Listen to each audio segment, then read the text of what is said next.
Hi guys, in this video, video number 9 for the Canon EOS 60D, we're going to have a look at camera setup or setting menu number 1, that's the gold tab with the 1 dot, looking at these settings that we see here.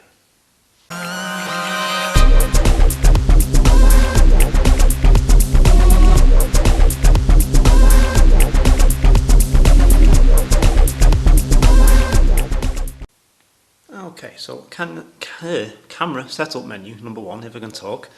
Okay, we have the first option here is auto power off. Now the cameras will go onto an auto power off or kind of a standby mode to save battery power, and currently I have mine set on 4 minutes. Why 4 minutes? It was like that from the factory. It's not something I've really bothered changing. It doesn't turn the camera off completely, although if you are using live view or it's sat waiting in movie mode, it will switch that off to save battery power and then close that mirror back off for you. You can set it between 1 minute and 30 minutes or have the auto power off feature turned off, which you may want to do if you're doing multiple takes using the video mode, for example. So we'll go back. Auto rotate on. Now when we go into this, we can have it to auto rotate on camera and on import of the image into Canon's digital photo professional software, Lightroom or whatever it is that you use, or we can turn it off completely. Now if I turn this on for camera and screen, what you get when you look at an image, okay, especially if it's in portrait orientation, if I can find one, there you go, is that. How annoying is that? We've got a 3 point whatever inch screen here and it decides to use this little small bit of it. I hate that. So what I tend to do is go back to here and then turn it on for screen only, so it's not going to auto rotate it and trying to be clever when you view the image on your camera. Because if I'm going to look at a preview on a small screen, if I'm not tethered to a computer, a laptop on location, using a tablet like an iPad, then I'm going to want to use the whole screen real estate if I can do to look at the image. It makes sense really. So okay, granted like this I need to turn the camera round to see the image, but that's no real hardship.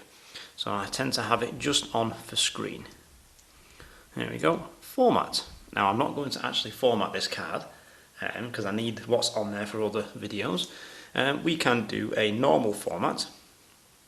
Okay, or we can do a low-level format, which is kind of a deep format of the card. You're less likely to be able to recover data from a low-level formatted card, and you may want to do a low-level format every so often on your cards just to make sure the file system's kept in good condition, but generally a normal format by hitting OK and then pressing set is fine.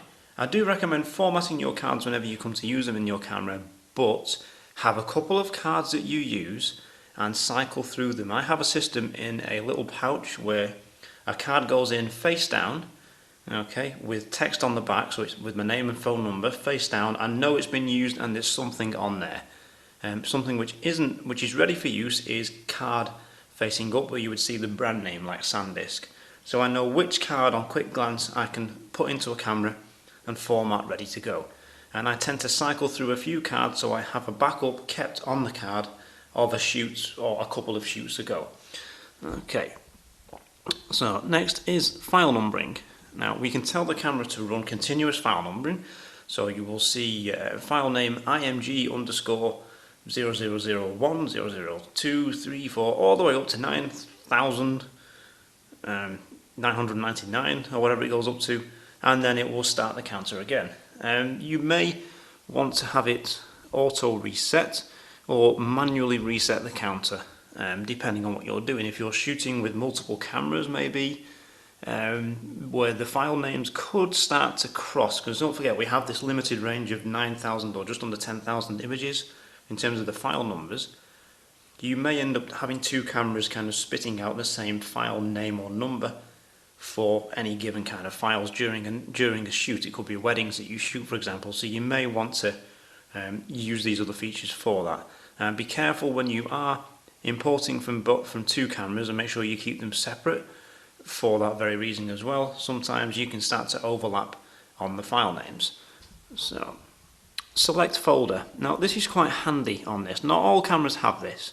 Okay, we can choose which folder we want the images to be recorded to. These are for the JPEGs and the RAWs, they go into the same one. Or we can create a folder. Say for example if you're going on holiday and you're travelling with a big 16 or a 32GB card, I wouldn't really recommend travelling with one card, some people do. I'd recommend travelling with a few of them, but that said, you have one big card and you're on holiday for 5 days. So one way to make it easy for you to organise your images after the fact, or in post-production or just before, is you could create multiple folders for each day. You know, one folder for each day, so you can have this one, Canon 100 Canon being day 1, and we can go, okay, I'm going to create another folder, which will be 101 Canon for day 2. So at least you know then you have a sequential folder, you know, then for each day that you're on holiday, and you can grab the images and maybe organise them based on the places that you visited or the things that you did on holiday or on your travels. So it's quite a handy feature. It could be that you'd like to use large cards and you like to take a gamble and not change your cards that often. You're doing multiple shoots, you have one shoot in one folder, create another one and do another shoot in another folder. I recommend running multiple cards and always offloading them when you can do. Keep backups as well, but that said, it's a nice feature to have built into the camera.